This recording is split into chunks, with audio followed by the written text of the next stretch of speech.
Ang title po ulit ay The Gospel and Our Sanctification. At parte pa rin po ito ng ating serye sa taong 2023 na pinamagatang Abide and Bear Fruit. And today, nasa part 16 na po tayo ng 4 pillars of the Christian Gospel. Actually, malapit na tayong matapos at malapit na talaga nating maisakatuparan yung tema nung Abide and Bear Fruit.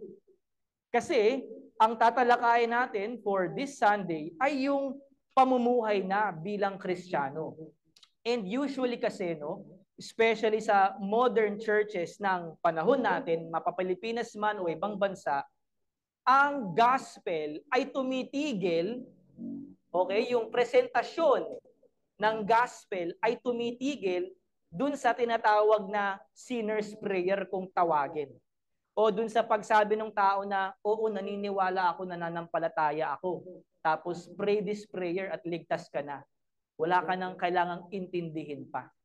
And that is biblically and according to Christian history, mali po yang ganyang paniniwala. Dahil kapag naging Kristiyano ka na, nagsisimula pa lang po ang buhay mo. Okay? Dating patay ka, nung naging Kristiyano ka, buhay ka na. At kapag buhay ka na, you are born again, baby ka pa.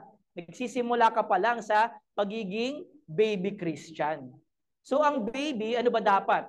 Inaalagaan, inaaruga, di ba? Pinapag-ingatan na hindi magkasakit at syempre, they are mortal. So we take care of them para hindi sila kunin agad in the afterlife. Basically, we don't want our children to die. We want to see their future. We want to see them grow and mature. Ganon din po sa spiritual na buhay ng isang Kristiyano. When Missions Bible Church started, nagsimula tayo bilang isang Bible study group. Tama po ba, Ate Belinda? So sa bahay pa tayo ni Ate Phoebe nagsimula. Kakaparanggot lang tayo ngayon. Medyo pinapalagutan tayo ng Panginoon. Okay? Pero that was, ilang taon pa ba yun? 5 years ago. 5 years, tama ba? Going 6. So, ilang taon na kayo ngayon? 5 years old na kayo. Tama ba? So, we're not just talking about our age dito sa lupa. When we talk about the Christian life, we're talking about when was the time or at least the year na naging Kristiyano ka. And yung katumbas ng taon na nabubuhay ka bilang Kristiyano, let me ask you personally, lumago ka ba? Hello? Lumago ka ba? Uy, tinatanong ko kayo, lumago ba kayo? Nagbago ba kayo? O baka yung ginagawa mo nung unang buwan nung Bible study group natin, yun pa rin yung problema mo hanggang ngayon. Kasi, hindi naman. Oh, sige, sabi nyo yan, ha? So, Diyos ang tunay na makakaalam at syempre kayo din. Ang simbahan is here to help God sanctify you. Take note of the word sanctify kasi ito ang tatalakayin natin today. Kaya nga, sanctification. And this will describe the kind of life of the Christian. Maliwanag? Right. So, as a Christian, as part of Missions Bible Church, if you do want to be a Christian, dun pa lang magsisimula ang buhay mo. And it will not end because the kind of life that you receive is eternal. So hanggang sa kahuli-hulian ito ng hininga natin. But for everyone, it begins with the gospel. Sabihin nga, gospel. Gospel. Kung walang ebanghelyo, walang kaligtasan. Bakit? Because the gospel stands for katotohanan. The truth of God that actually happened in human history. God is true. Naniniwala ba kayo dyan? That there is really a God, the God of the Bible.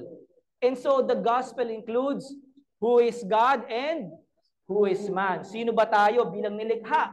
Pangalawang haligi, who is Jesus Christ and what did He do? Pangatlo, Who is the Holy Spirit and what is salvation? At sa pang-apat na haligi kung saan tayo naroroon ngayon, who is the church and what are its purposes? Kasali po ito because hindi natatapos ang buhay ng Kristiyano sa third pillar.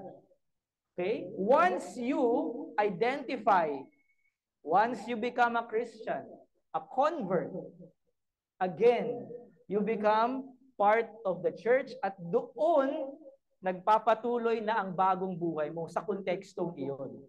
And so, for our main Bible passage today, sabay-sabay po nating basahin from Romans chapter 6 verse 19 and 22. Ready? For just as you once presented your members as slaves to impurity and to lawlessness, leading to more lawlessness, so now present your members as slaves to righteousness, leading to sanctification. But now that you have been set free from sin and have become slaves of God, the fruit you get leads to sanctification and its end, eternal life. So, ito nga po ang ating pag-aaralan sa araw na ito, and everything that revolves around the concept or the idea of sanctification. And parte nga po ito ng pang-apat na haligi ng gospel. Basahin natin. 1, 2, 3. Bilang mga santo at pare, tayo'y minarkahan, niregaluhan, ginagawang banal ng Diyos, at makapagpapatuloy sa ating pakikipag-alyansa kay Kristo. Lalago at magbubunga ng makadiyos na karakter, mabubuting gawain at mga disipulo.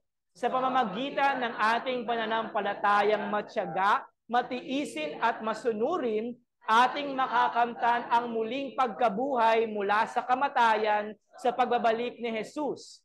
Kanyang hahanguin ang pamilya ng Diyos, gagantimpalaan ang mga santo, itataguyod ang kaharian ng langit dito sa lupa, gagapiin, hahatulan at pupuksain ang kanyang mga kalaban, at maghahari ang Diyos magpakailanman, kapiling na mga hinira.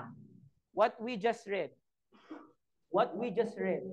is the description of your present life as a Christian, if you will be a Christian, and the end of your mortal life here on earth, hanggang sa susunod na buhay.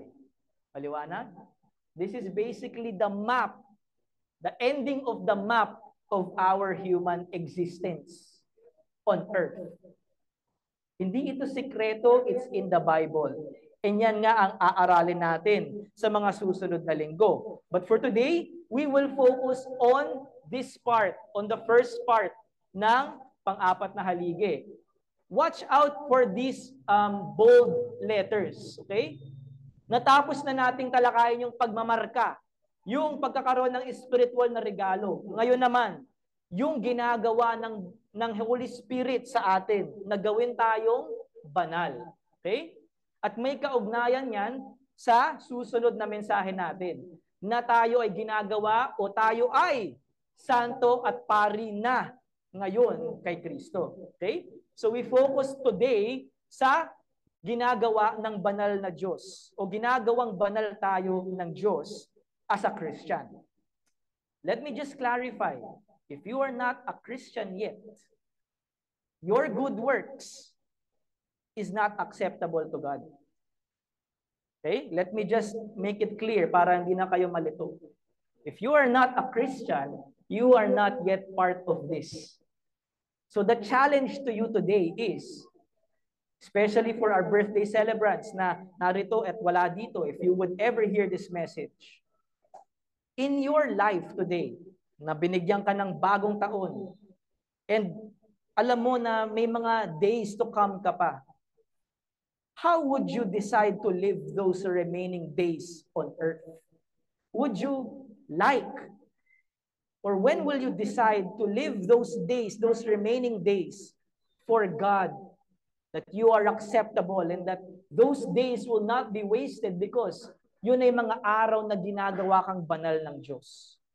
Or will you continue to spend those remaining days for vanity, meaningless, singaw, usok, na nandyan Panandalian, nakikita mo, pero hindi mo mahawakan, hindi tumatagal, at walang tunay na value. Yan ang challenge ko para sa mga hindi pa part ng Missions Bible Church or any Christian church through faith in Christ. But for Missions Bible Church members, this is also a challenge for you to make sure, are you really saved? Or, nang lalamig na ba yung pananampalataya mo dahil sa mga pagsubok na dinadaanan mo? Don't quit, because all of those sufferings, okay, as a Christian, is God's way of making you holy. And para mas maintindihan nating lahat yung ginagawang sanctification ng Diyos sa atin, we have an outline. The first point sa ating pag-aaral is position of grace. Pangalawa, the new Christian course. Pangatlo, the active process of being holy. Kapag position of grace, yung estado mo bilang Kristiyano means hinihiwalay ka ng Diyos sa kasalanan at ikaw ay nire-reserba para sa Diyos. Yun na ang bago mong buhay. This is what we call the sanctified life. Sabihin nga, sanctified life. And as a Christian who has sanctified life, a new kind of way to live, you are living not as slaves of sin, na para bang lahat ng kasalanan na gusto mo o ng mundo na ibinibenta sa'yo, inaalok sa'yo, tanggap ka ng tanggap. You are now slaves of righteousness. And when we say slaves of righteousness, you are a slave of God. What it means is, you are willingly offering yourselves so that God can do all the good things that He wants for you at yung gusto niyang gawin through you to bless others. And that is what it means to have a holy and sanctified life and to be reserved for God. Malinaw? Malinaw? Okay, first point, position of grace. Babalikan muna natin, paano ba tayo napupunta sa isang posisyon ng grasya ng Diyos? First of all, God takes the initiative. Siya ang nauuna. It is God who first loved us, hindi tayo. And so God helps us by His grace upang tayo ay mag-repent at mag-pledge of allegiance o ipagkatiwala ang buhay natin kay Kristo. Without the grace of God, wala itong dalawang ito, and so we will never be converted and we will not become Christians. We will not find ourselves inside of Christ and Christ in us kung wala itong dalawang ito. And these two describe what faith is. Sabihin nga natin, faith. Faith is what saves us. Or rather, the grace of God na tinatanggap natin through faith. That's what saves us, not our good works. Malinaw? So, when we are converted because of our faith, we become justified. Right? So, in justification, anong nangyayari? Tayo ay ginagawang atone o bayad na. Binili na tayo, we were redeemed. At napawi na yung galit ng Diyos laban sa atin dahil tayo ay makasalanan, and we are forgiven. At hindi lang forgiven, we are reconciled, bati na tayo. And we are now indwelt by the Holy Spirit. Nananahan yung Spirit ni God dun sa taong converted. At ginagawa tayong bagong nilalang, regenerated. Kung dati tayo ay patay dahil sa kasalanan, tayo ay malaya at buhay na. Dahil bago na ang ating pagkatao. Bago na ang isang Kristiyano. So kapag ang isang tao nagsasabing, Kristiyano po ako, pero ang buhay niya walang pinagkaiba, hindi yung totoong Kristiyano. Or baka, nanlamig during the time that they were Christians at tumalikod. Okay? But, on the positive side, when we are indwelt, doon din nagtitake effect yung legal adoption natin. So as a Christian, you are a child of God. You are members of God's family. Family muna. We are members of God's family. And tayo ay minamarkahan. We are sealed. Ano ibig sabihin nun? May marka ka na. Tinatakan ka na. You are official, original. Hindi ka Class A Christian. Hindi ka japex. You are true. And you are also gifted. Binigyan ka ng mga instrumento o weapons so that you can live your new sanctified life. Yan ang tinatawag na sanctification. Okay? And now, as a Christian in your sanctified life, you are now called a child of God. Ito na yung mga titulo mo. Kumbaga sa isang kumpanya, ito yung job title mo. And with the job title, meron ka ring job description. May tungkulin ka. So, as a Christian, you are a child of God. Ito yung pribilehiyo mo. Pwede kang mag-in and out sa bahay ng tatay mo because you are a child of God. Pero yung bahay na yun, kabahagi rin yun ng mas malaking village, kumbaga ng isang mas malaking komunidad, which the Bible calls the kingdom of heaven or the kingdom of God. And in the kingdom of God, you are a citizen. Doon na papasok yung citizenship mo. Okay? At bilang kabahagi ng kingdom ni God, itong komunidad na ito, ikaw na ay saint and priest. Diyan na umiikot yung job description mo. Next Sunday, tatalakayin natin itong dalawang to. Today, ulitin ko, importante muna na maintindihan nyo yung konsepto ng sanctification, kaibahan nito sa justification, at yung kahalagahan nito practically sa buhay Kristiyano, na hindi pa tapos ang laban, nagsisimula pa lang. At ang laban ay racing. Hindi. Ang laban ay marathon. Hindi pabilisan, patagalan.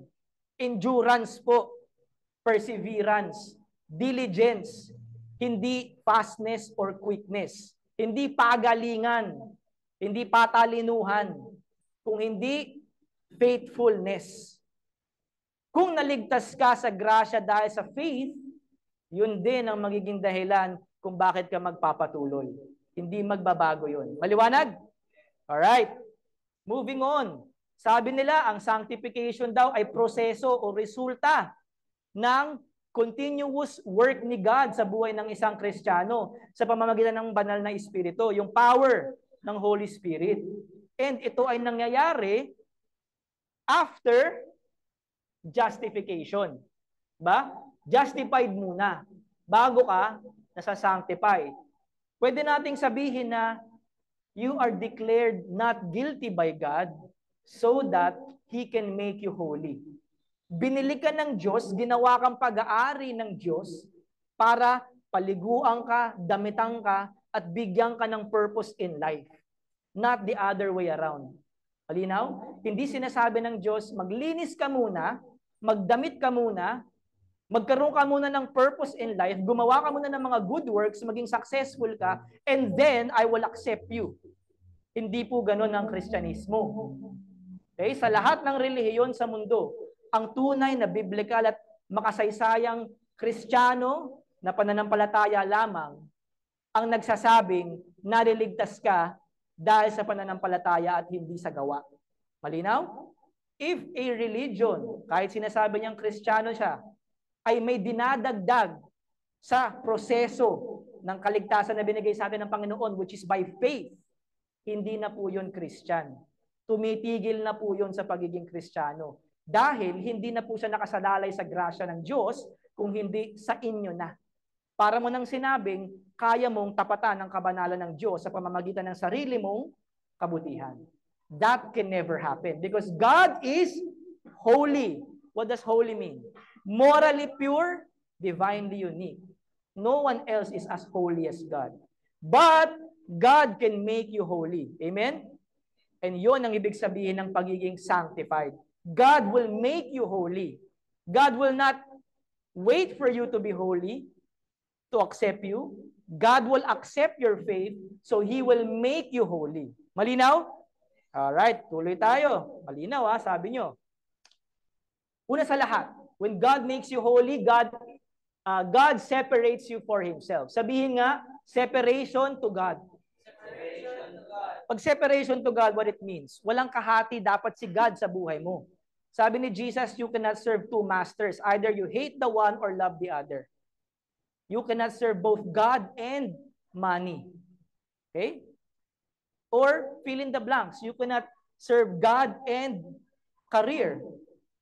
You cannot serve God and yourself. Anything that you put before God is an idol. Okay? And you cannot serve two gods because there's only one God. Basahin natin. 1 Corinthians 1:18 to 31, yung naka-bold letters. For the word of the cross is folly to those who are perishing, but to us who are being saved, it is the power of God.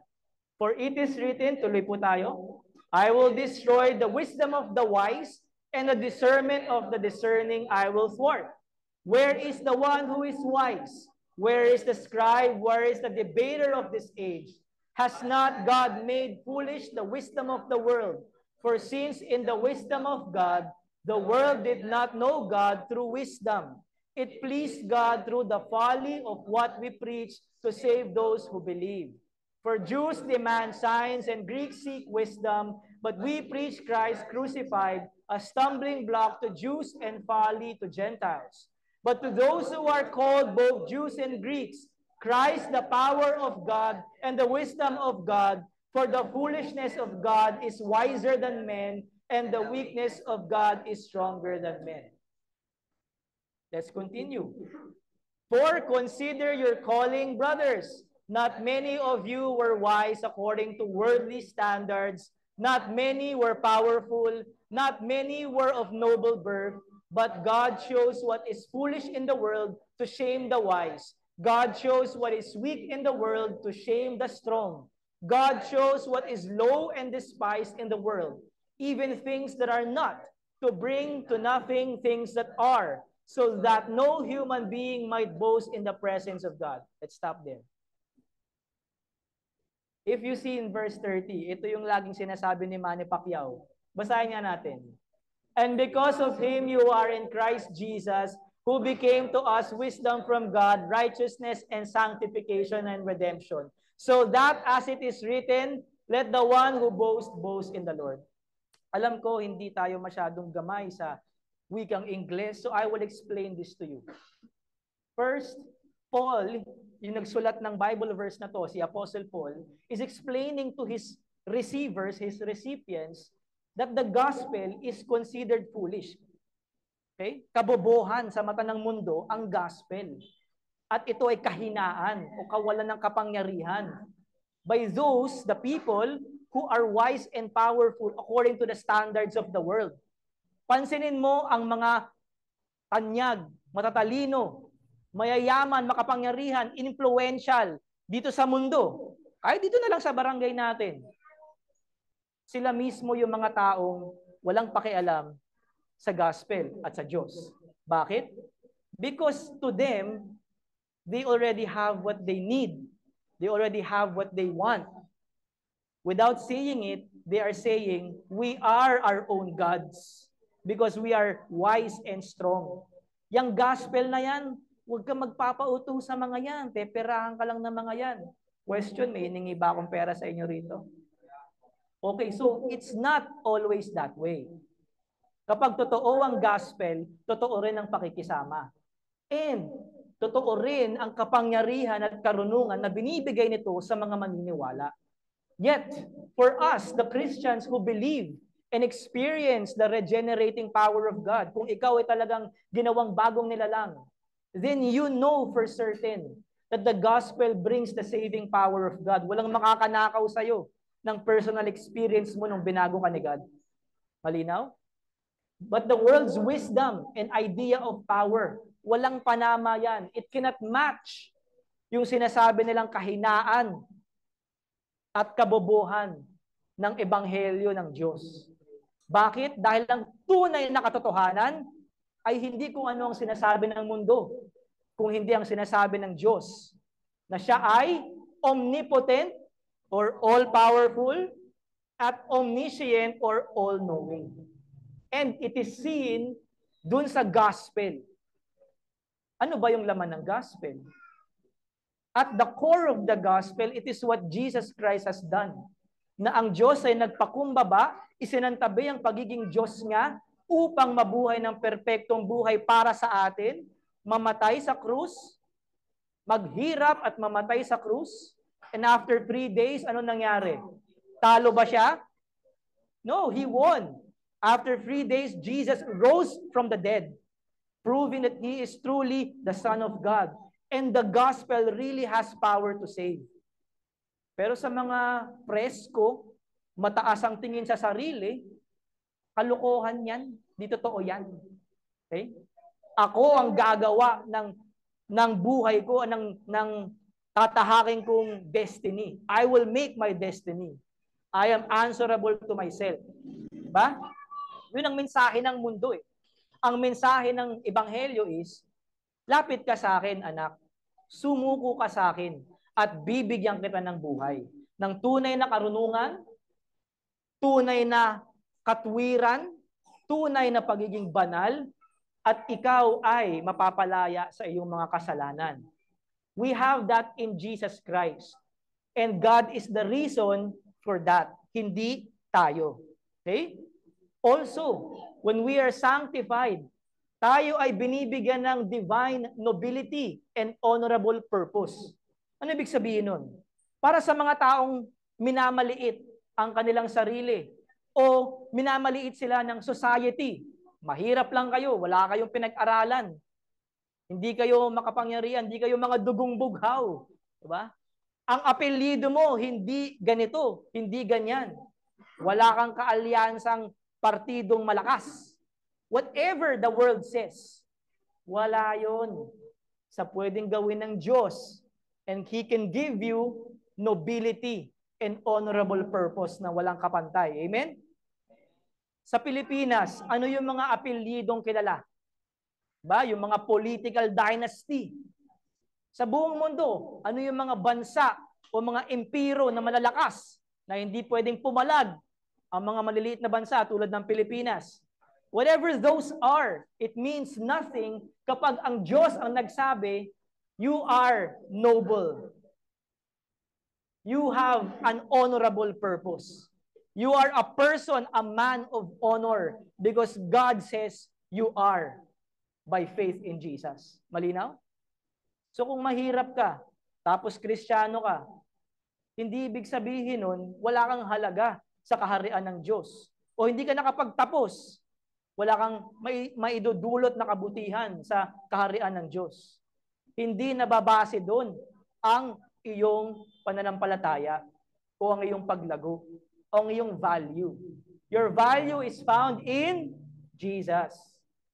Ito nga ang sinabi ni Pablo. But God's firm foundation stands bearing this seal. The Lord knows those who are His. And let everyone who names the name of the Lord depart from iniquity.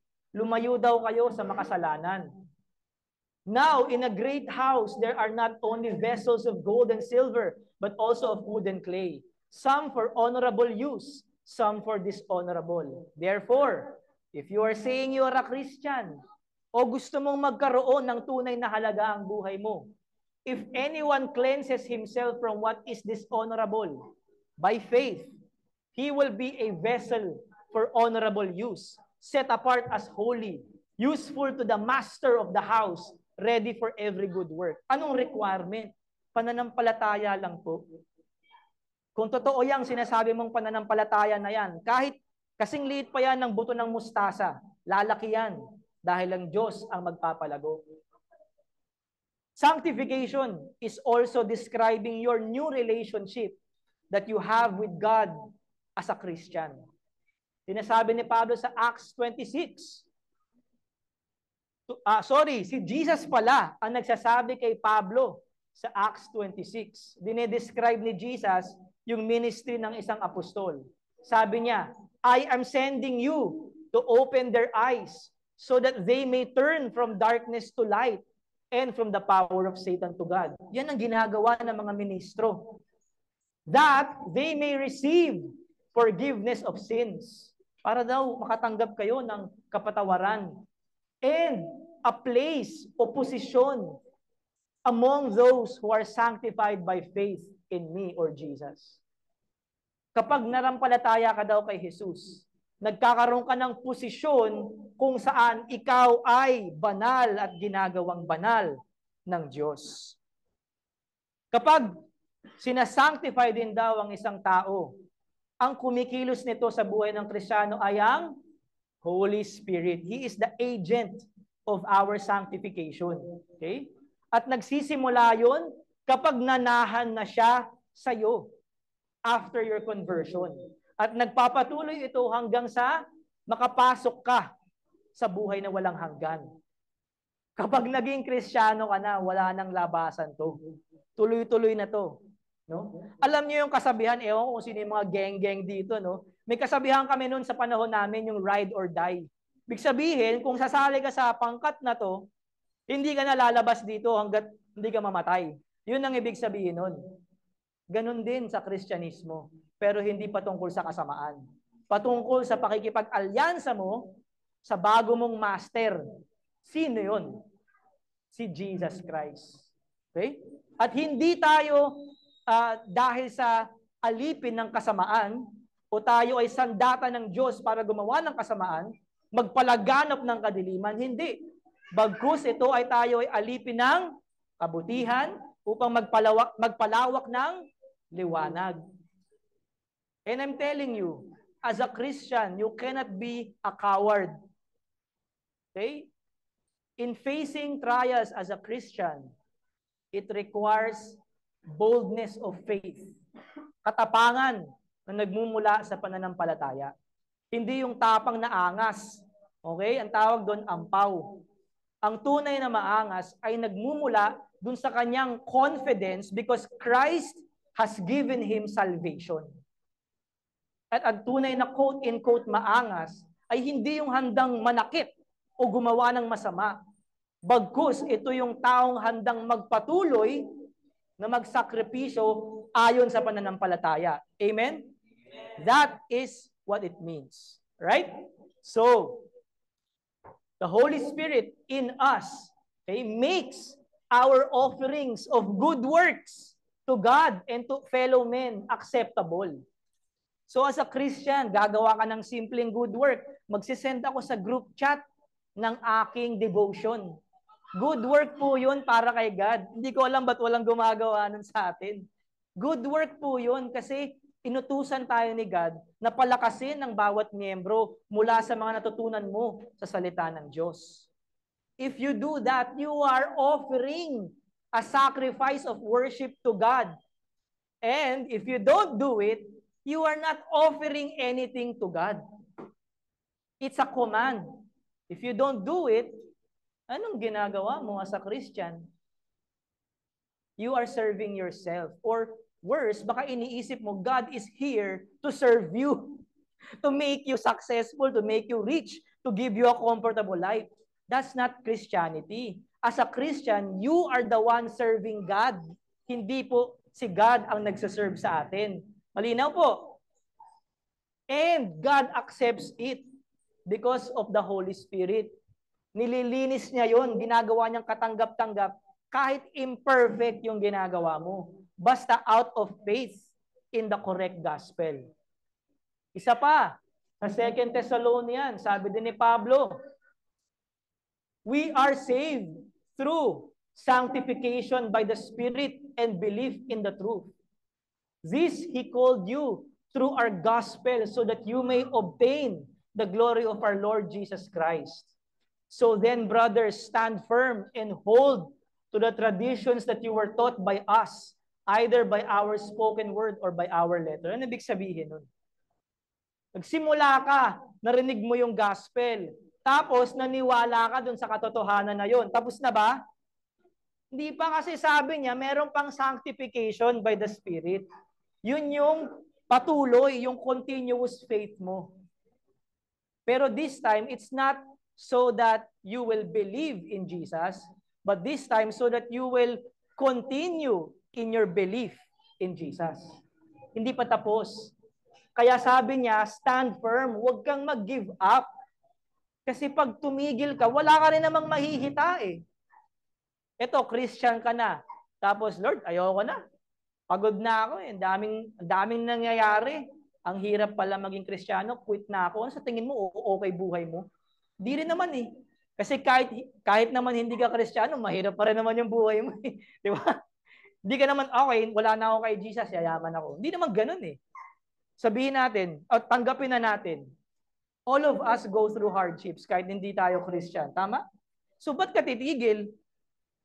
Eh, mas mabuti nga yung buhay mo because as a Christian, yung suffering mo, pili. Yung pinagdadaanan ng Kristiyano na paghihirap, yun yung mga pinipili lamang ng Diyos na pagdaanan mo dahil kailangan mo. Malinaw? Kasi makakabuti siya sa'yo. Kapag di ka Christian at dumaan ka sa paghihirap, ulitin ko, dahil yon makasalanan ka, pinaparusahan ka, para mahimasmasan ka. Malinaw? It is God's megaphone. First Peter, sabi naman ni Pedro, tayo daw ay mga pinili according to the foreknowledge of God. Nakikilala daw tayo ng Diyos bago pa tayo dumating sa paghuhusga o hukuman ng Diyos in the last days. Paano tayo nakikilala ng Diyos today? Through sanctification of the Spirit unto obedience and sprinkling of the blood of Jesus. Sa madaling salita, if you say that you are a Christian and you are not remaining in your faithful obedience to God, baka magulat ka pagdating ng last day, pag humarap tayo kay God, hindi kanya kilala. Bakit? Kasi sabi mo, Christian ka, pero hindi ka naman nabuhay bilang Kristiyano. Tokis ka lang, puro boka ka lang. Diba? Pagdating mo sa hukuman, magugulat ka. God will reject you. Because right now, kilala na ni God kung sino yung mga pinili. Because they are being sanctified as a Christian. Malinaw po ba? Malinaw ba? Okay. Sanctification is also a choice of God bago pa nilikha ang mundo. Ano ibig sabihin nun? Plano na ng Diyos na ang lahat ng mananampalataya kay Kristo ay gagawin niyang banal. Hindi niya yun inisip na, siguro gawin ko kaya silang banal. Trip ko lang. Hindi ganun. Bago ka pa likhain, tayong lahat, bago pa magkaroon ng Adan at Eva, bago pa magkaroon ng universe at all, bago pa magkaroon ng mga anghel, when it was only God, the Father, Son, and Holy Spirit, they already planned and predestined to save human beings through Christ and to make them holy. Linaw? So yun talaga ang plano ng Diyos para sa Christians. And what does tell us, or what that tells us is, hindi po optional maging banal. As a Christian, hindi po optional, para sa mga pastor lang yan. Para sa mga malalalim lang yan.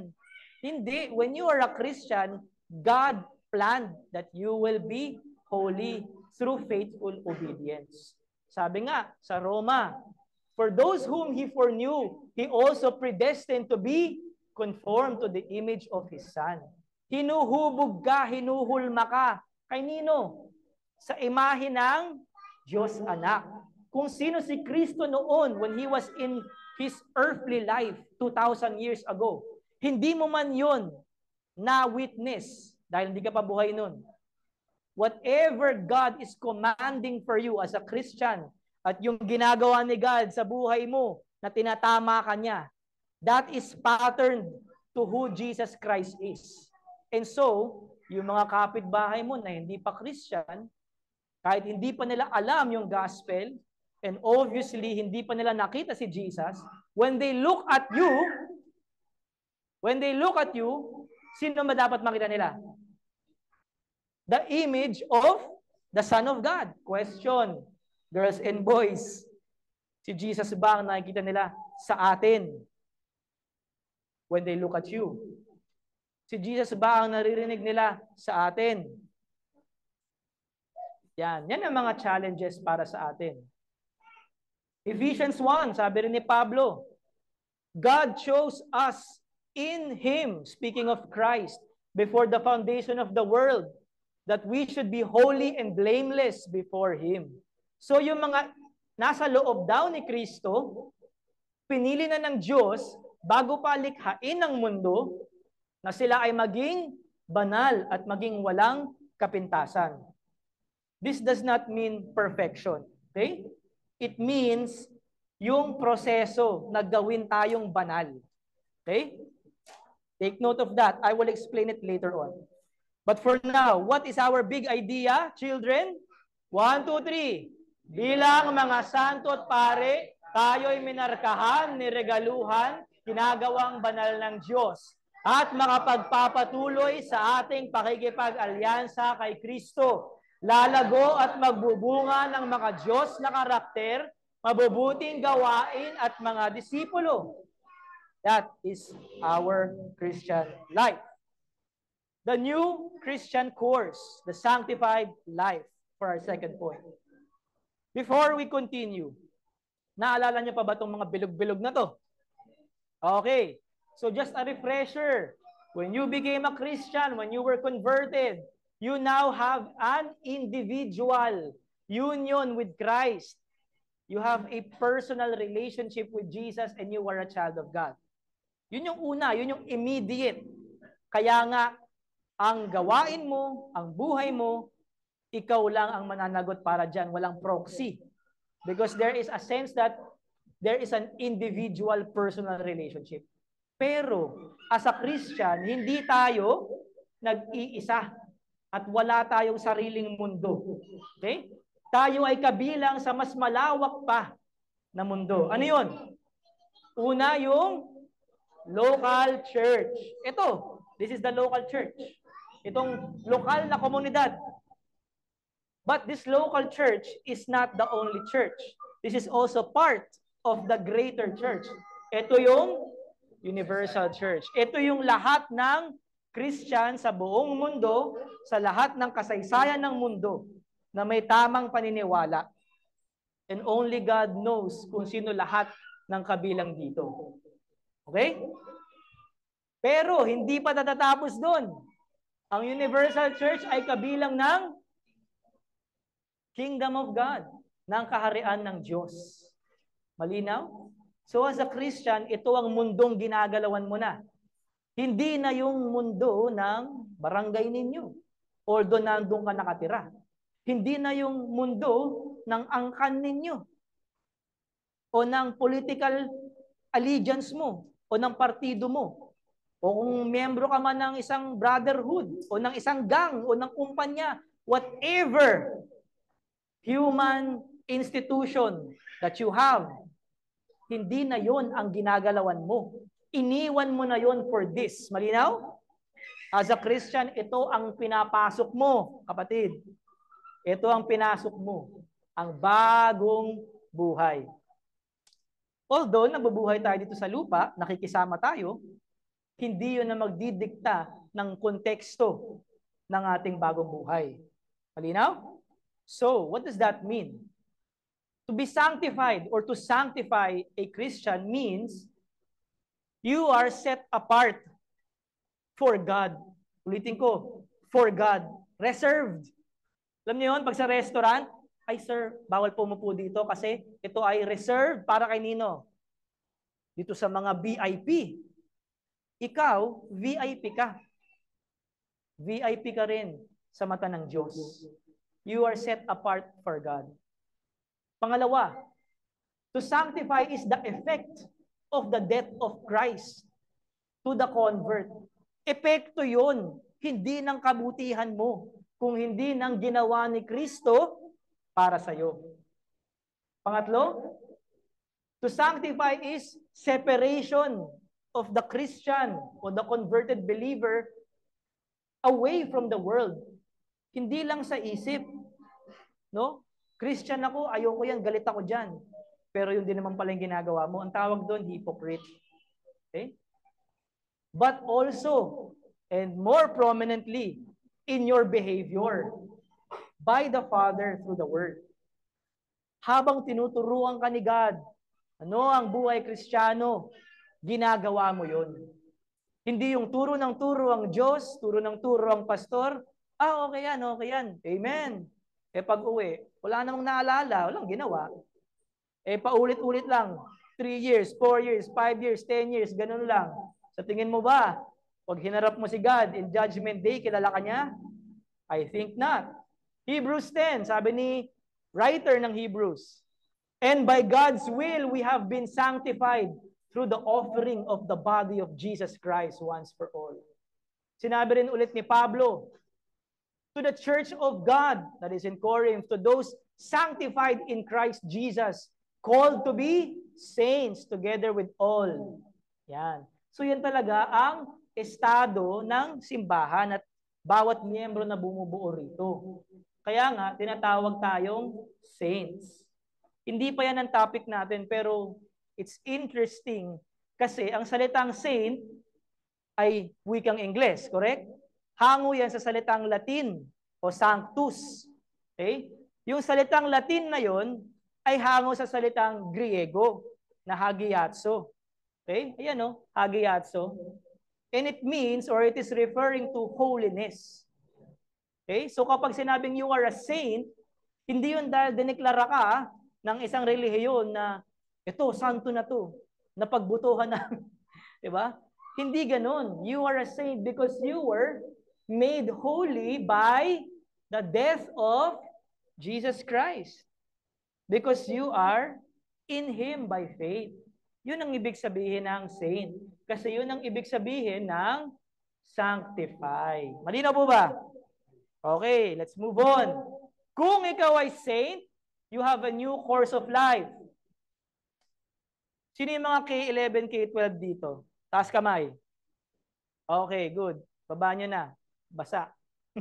Joke lang. Baba nyo na.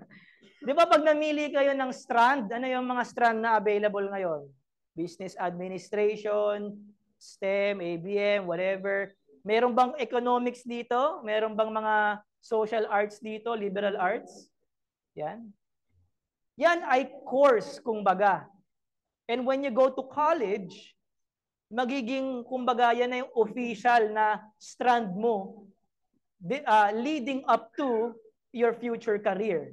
Kung ikaw ay isang microbiologist, pagkatapos mong mag-aral sa kolehiyo, magtatrabaho ka sa ganung larangan, sa ganung field. Usually, mahanap mo ang sarili mo sa DOST, Department of Science and Technology, or Agricultural, or whatever. Ba? So forth and so forth. Kung IT, pupunta ka sa mga computer companies. As a Christian, yung inaaral sa'yo o tinuturo sa'yo at inaaral mo ni God dito sa church, that is for your course of life. Your course as a Christian is Christianity, to follow Christ. Sabihin nga natin, our course is to follow Christ. Major in whatever your spiritual gift is. Huwag nyo nang ulitin. Malinaw ba? All Christians follow Christ. Yung salitang Christian means a follower of Christ. Okay? Pero yung major mo, depende yan sa spiritual gift mo. Okay? Ako, I am a Christian, major in pastoring. Ikaw, baka ang major mo is in serving or in giving. Malinaw ba? Nakukuha niya yung konsepto? So, your course of life is how you live your life. Malinaw ba? So kung ang course mo sa college ay engineering, hindi ka mag-aaral paano mag-drawing. Ay, nag-aaral ba kayo ng drawing dun? Ewan ko. O, ibay natin. Kung engineering ang course mo, hindi ka mag-aaral magluto. O yan na lang, para total opposite. Kung ang course mo ay fine arts, hindi ka mag-aaral o magpo-focus sa mathematics. Diba? Unless napapakadalubhasa ka, parang si Rizal. Right?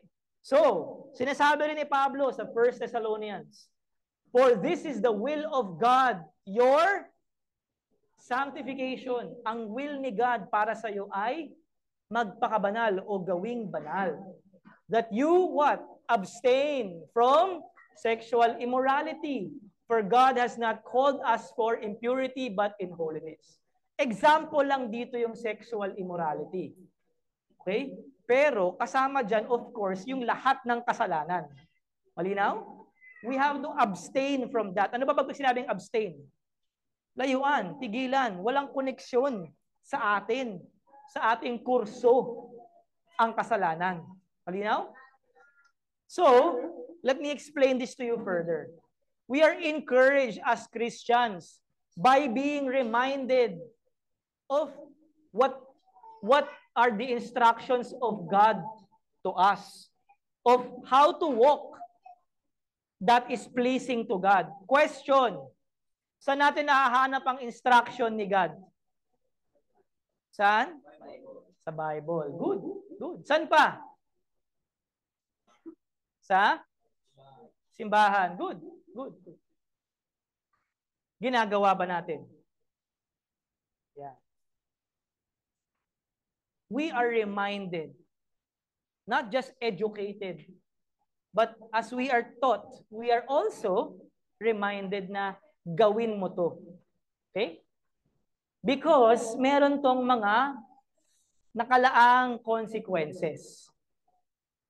And just to be personal for Missions Bible Church. Naaalala niyo pa ba yung mga tinuro ko sa inyo last year o last year? Have they proved o napatunayan ba nito sa iyo na ang pagsuway sa Diyos ay nagdudulot ng consequences at mas malalim na paghihirap?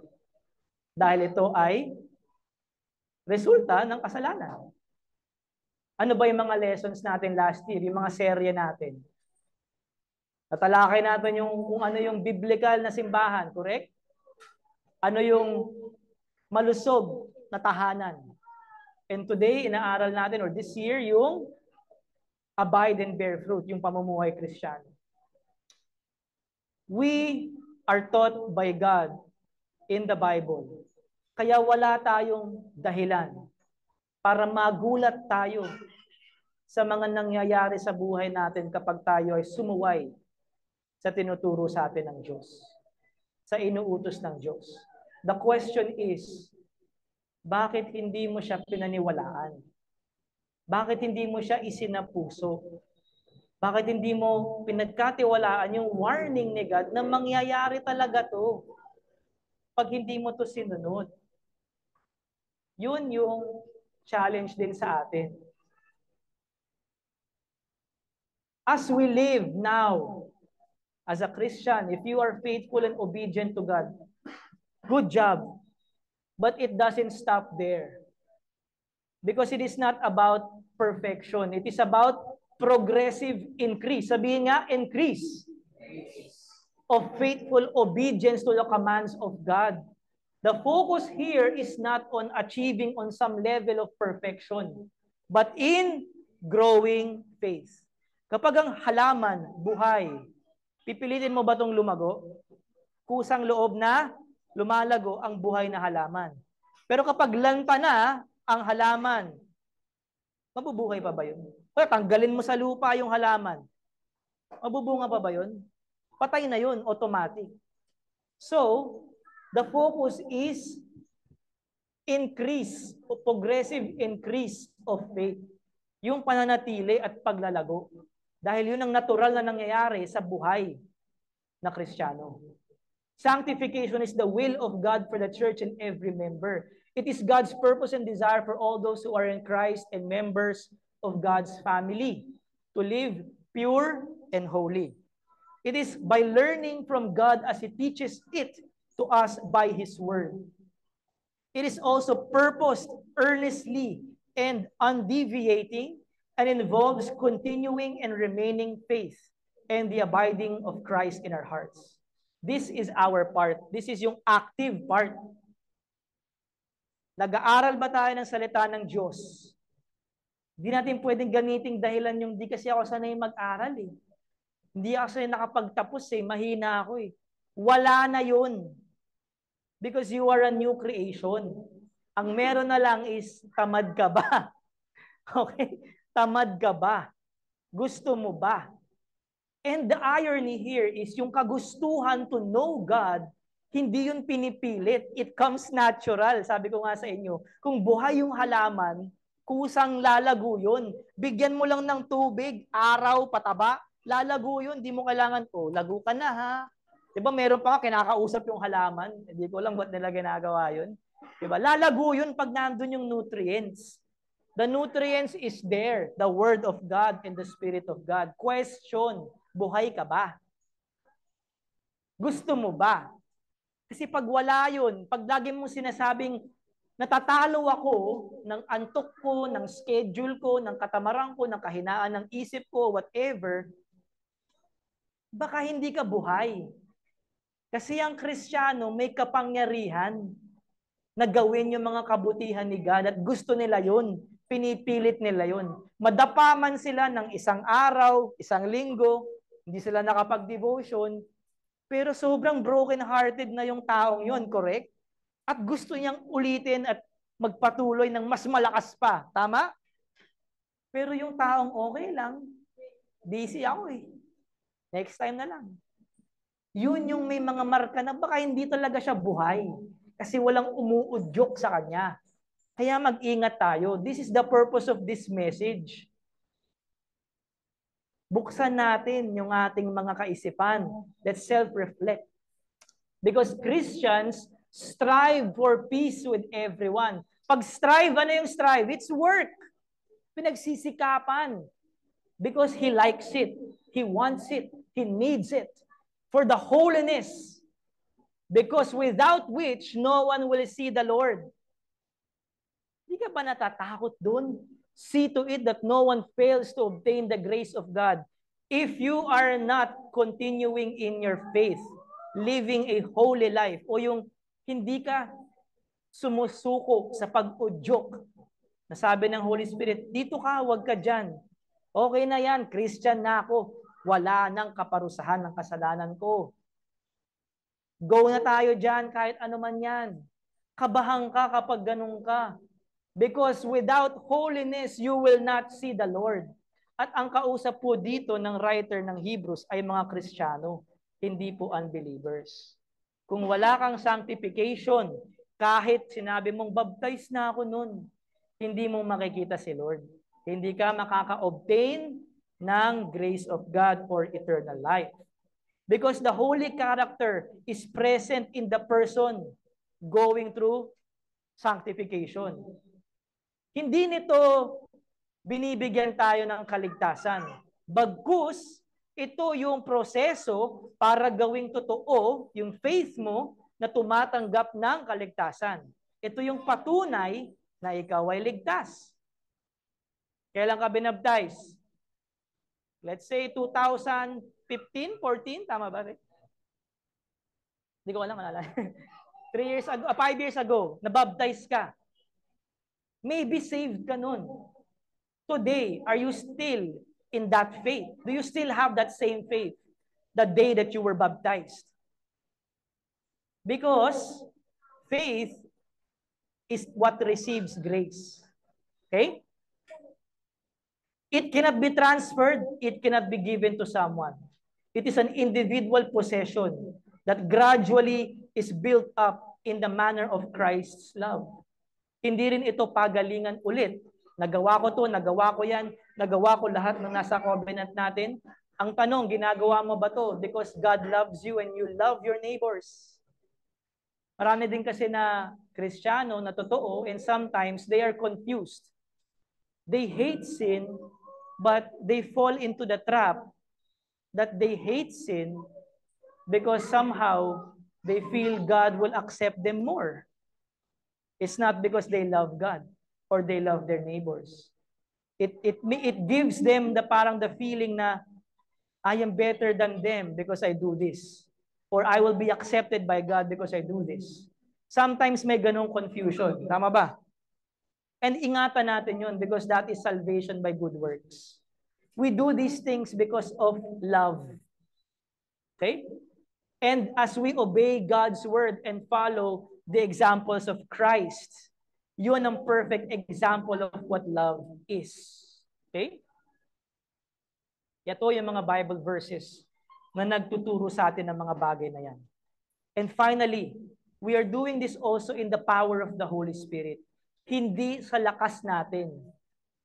Kaya alam mo bakit napapagod yung mga tao nagsasabing sila ay Kristiyano na magpatuloy sa banal na pamumuhay? Because it's not done out of faith, out of love, out of the power of the Holy Spirit. They're doing it from their own strength. Gagawin ko to, gagawin ko to, gagawin ko to. Kasi in their minds, God accepts them and saves them because they do these things. Or that di pa talaga nila naiintindihan yung gospel. Kaya wala pang regeneration, di pa na born again, at hindi yung Holy Spirit ang nag-uudyok sa kanya. O, doon ka na, gawin mo na to. Makinig ka doon, gawin mo to, iwasan mo yan. At binibigyan ka mismo ng power na parang ang labo na magawa ko to. Parang miraculous, impossible na magpatuloy tayo sa ministry na ganito. Pero bakit nagpapatuloy tayo? Because of the power of the Holy Spirit. Especially for men of God who serve. Sabi ko sa inyo, kanina, dumaan din ako for the past 2 weeks ng trials. Bakit ako nandito? Hindi dahil magaling ako. Kaya huwag kayong mag-sorry sa akin pag di kayo nakapunta dito o huwag niyo akong papurihan kasi hindi naman ako yun eh. Kay God kayo mag-sorry at si God din ang papurihan niyo. Because it is done in the power of the Holy Spirit. Sabihin nga natin, power of the Holy Spirit. Ito maganda, basahin ko to. Philippians 2 verse 12 to 16. Therefore, my beloved, as you have always obeyed, so now, not only as in my presence, but much more in my absence, work out your own salvation with fear and trembling. For it is God who works in you, both to will and to work for his good pleasure. Do all things without grumbling or disputing, that you may be blameless and innocent children of God without blemish. Sino daw ang nagwo-work sa loob natin para magustuhan natin at magkaroon tayo ng abilidad na gumawa ng mga bagay na kalugod-lugod sa Diyos?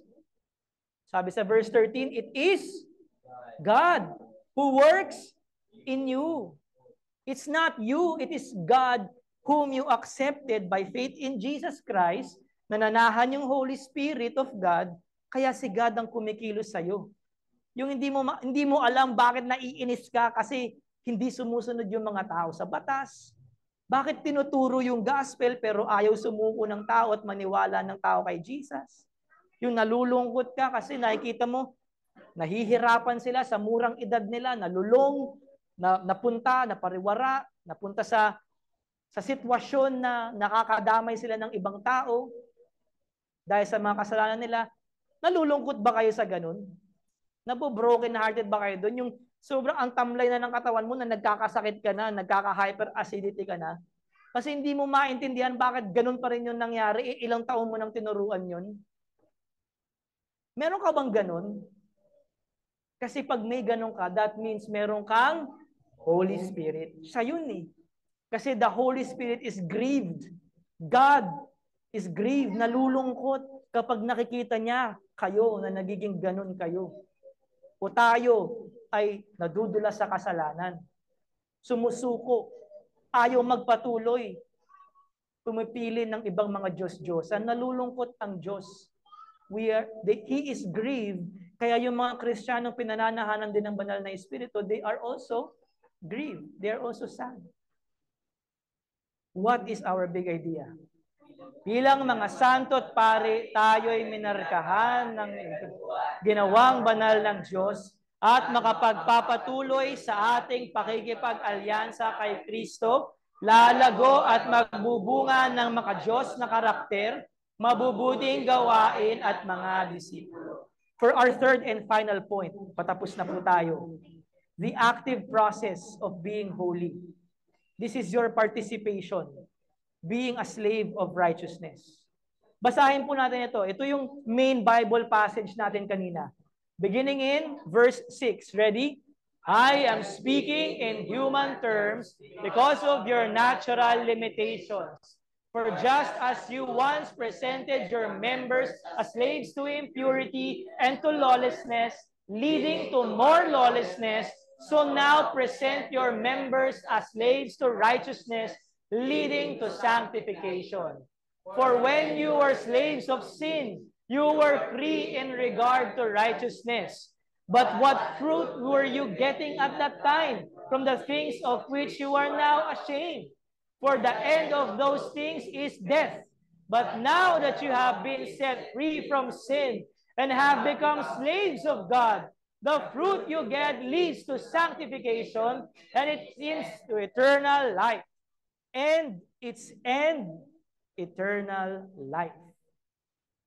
So sanctification is important for your salvation. Hindi ito optional. It is expected. Actually, this is the purpose of God for you.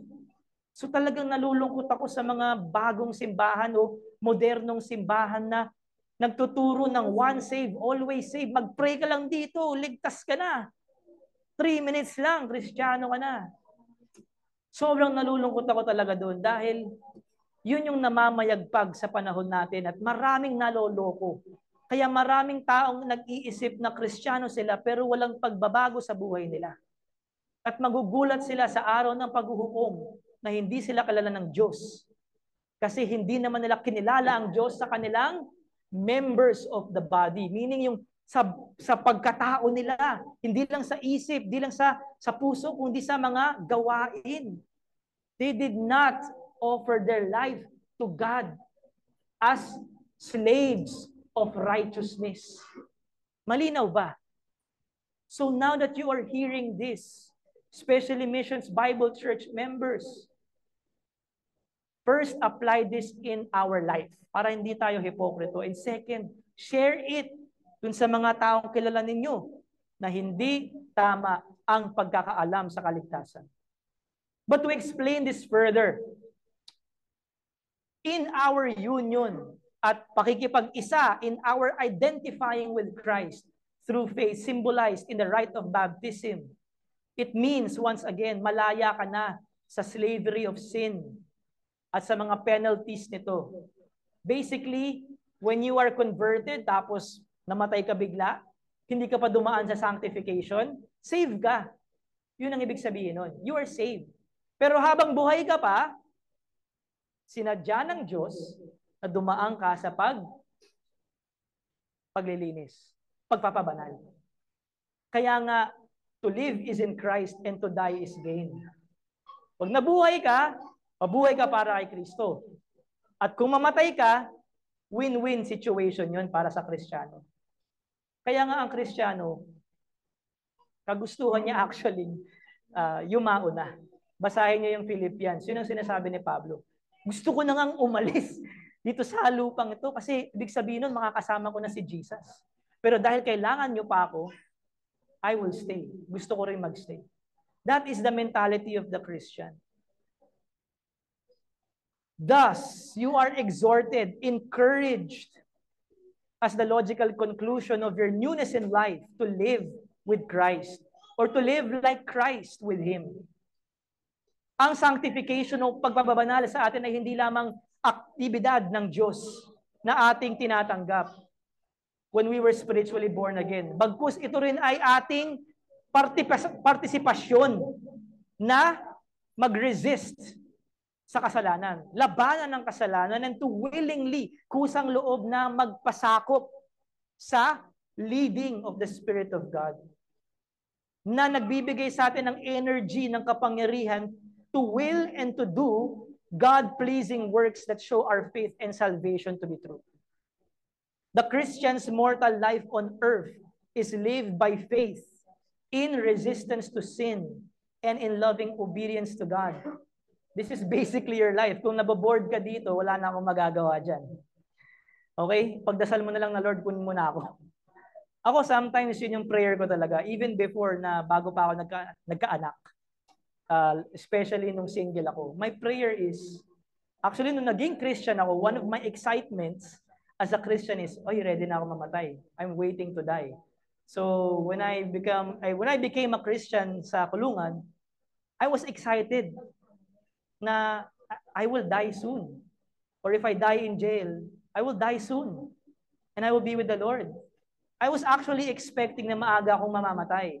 I did not expect na tatagal pa ako. Kaya nga ngayon, May plano kasi si God, nagkaanak ako eh. So kailangan ako ng mga anak ko. Alam mo yun?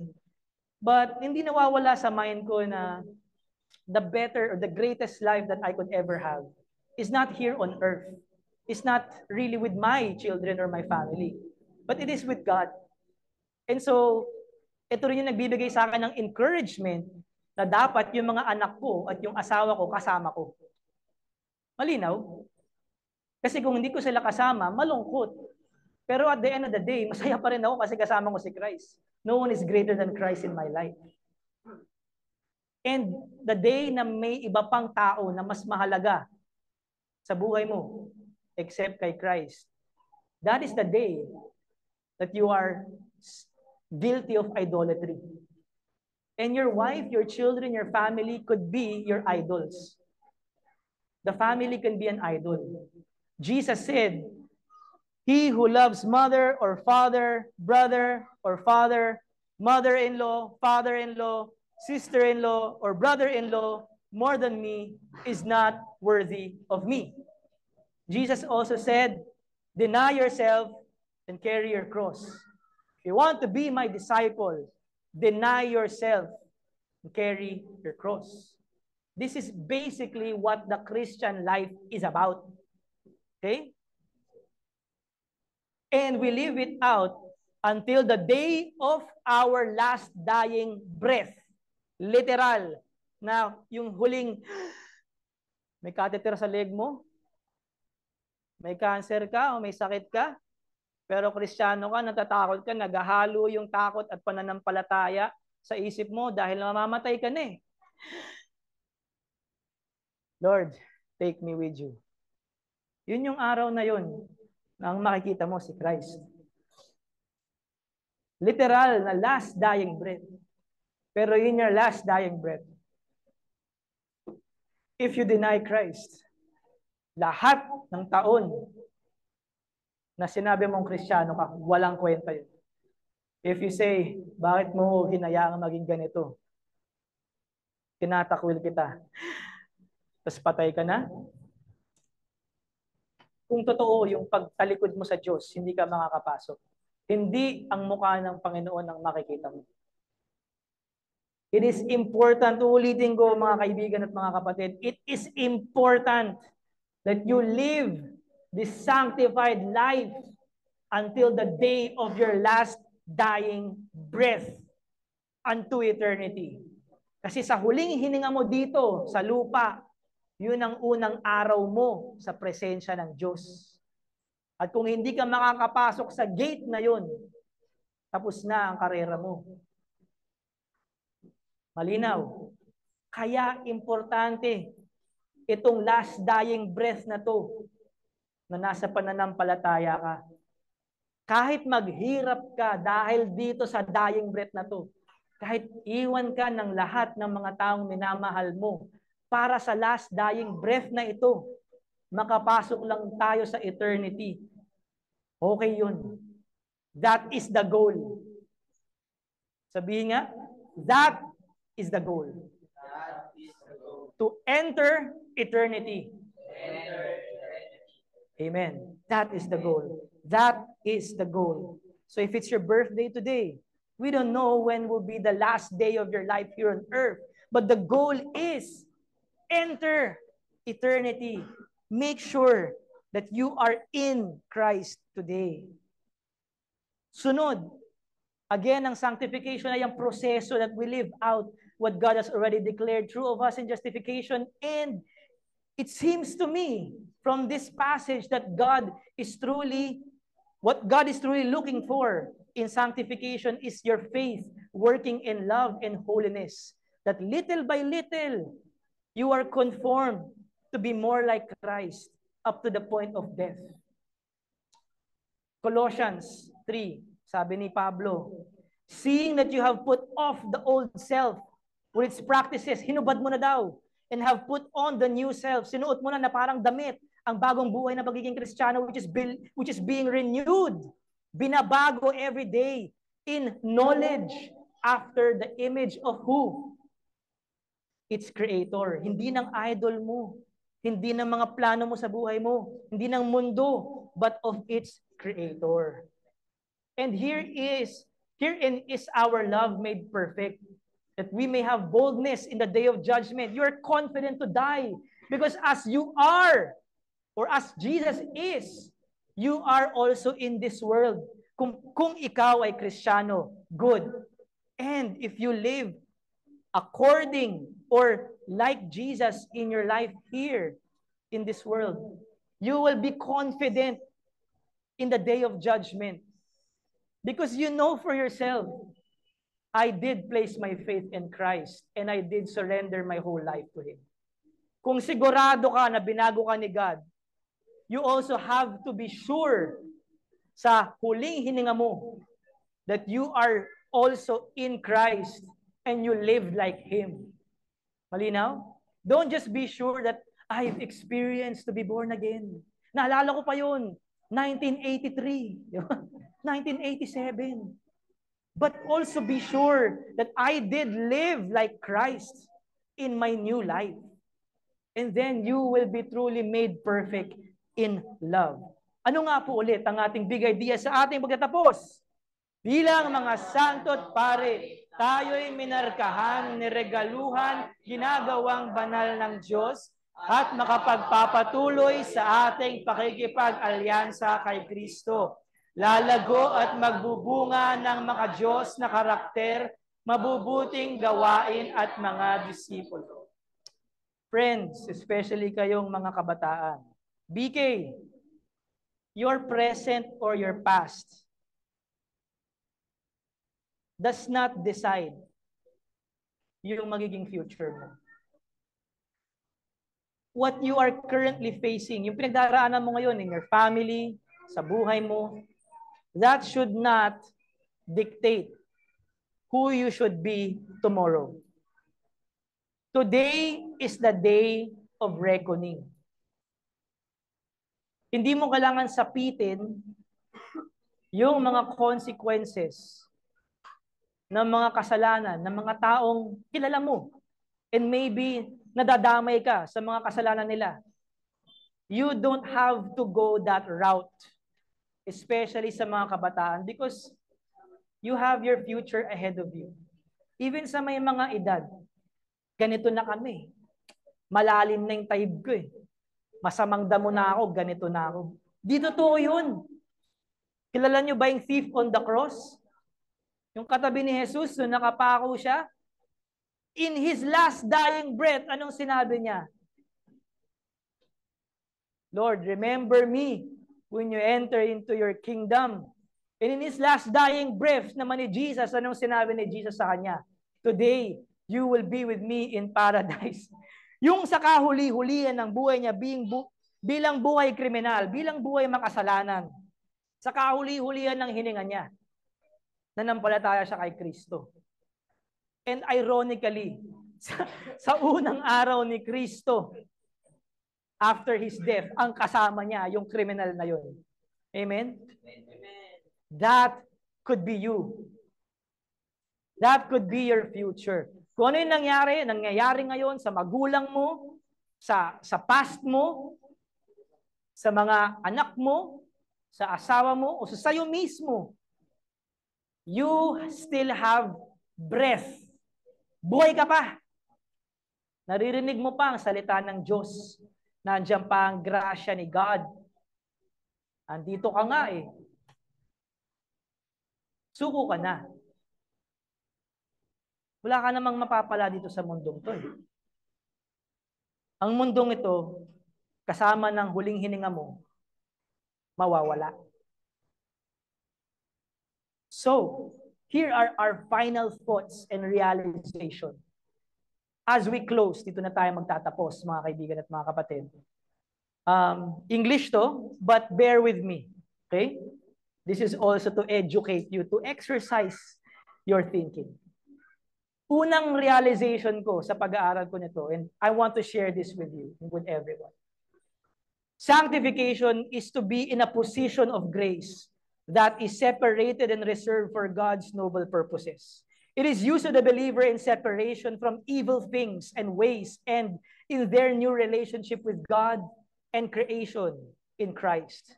effected in us and through us by the Holy Spirit, so that we may be ceremonially cleansed. Our offerings to God may be acceptable, leading to our glorification in the next life. Through the sanctification o pagpapabanal ng banal na Espiritu, we are foreknown, kilala tayo ng Diyos to be one of His chosen ones, members of His family. Sanctification is also the new and pure and holy way of Christian living that is pleasing and acceptable to God. Yung buhay na yun ay kalugod-lugod at tinatanggap ng Diyos. The holiness and purity of the persevering Christian's way of life earnestly grows in present and obedient faith through a personal learning and experience of God with the help of His Word, the Bible. Sanctification is purposely desired by God for all saints and to be cultivated, pinalalago within the church in the manner of Christ's love as we follow His examples by the power of the Holy Spirit. And finally, lastly, sanctification is the natural outworking of the regenerated life. Hindi ito something na pinipilit. It is something that comes natural to you. Pinaghihirapan ito, pero hindi ito sapilitan. Magkaibang bagay po yung dalawang yan. Hindi po yan sapilitan. Sige na nga, gawin ko na. Pinagtatrabahuhan yan. Pinagsisikapan yan. Pero gusto mo yan. It is declared true of us first by Christ, by God, founded on the atoning work of Jesus. And it takes effect in our personhood, sa ating pagkatao, so that we may willingly act in accordance to this in faith. It takes place in our remaining days, sa mga natitirang araw mo dito sa lupa, after your conversion. That's meant na inilaan upang maging proseso by which our faith, yung ating pananampalataya, is tested at napapatunayan at nakikitang totoo at sincero, making us look more like Christ sa ating personalidad, kung paano natin isinasabuhay yung bago nating pagkatao as born again, until we die and pass on to eternity. At sa ating pagtatapos, let me leave us with this Tagalog Bible verse para mas malakas yung tama. Mula sa unang Pedro 1:3 hanggang 9. Sabay-sabay nating basahin ng may pag-intindi. Beginning in verse 3. Purihin ang Diyos at Ama ng ating Panginoong Hesukristo.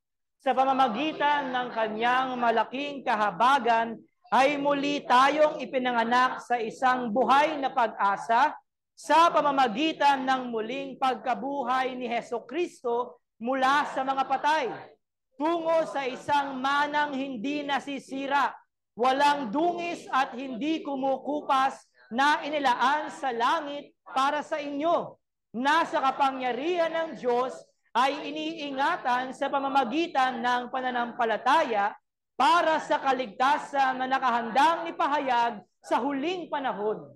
Sa ganito kayo'y nagagalak, bagamat ngayon sa sandaling panahon ay kailangan ninyong magdanas ng iba't ibang pagsubok upang ang kadalisayan ng inyong pananampalataya na mas mahalaga kaysa gintong nasisira, bagamat ito'y sinusubok sa pamamagitan ng apoy, ay mauwi sa kapurihan, kaluwalhatian at karangalan sa pagpapakita ni Hesukristo. Dito po tayo nagtatapos sa ating pag-aaral ng salita ng Diyos.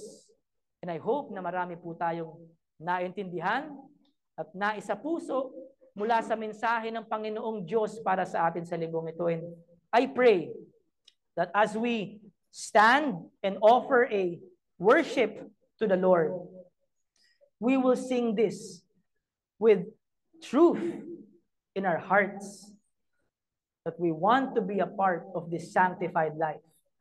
And as a Christian, we want this power, this energy to continue to live a holy life for God. Tumayo po tayong lahat.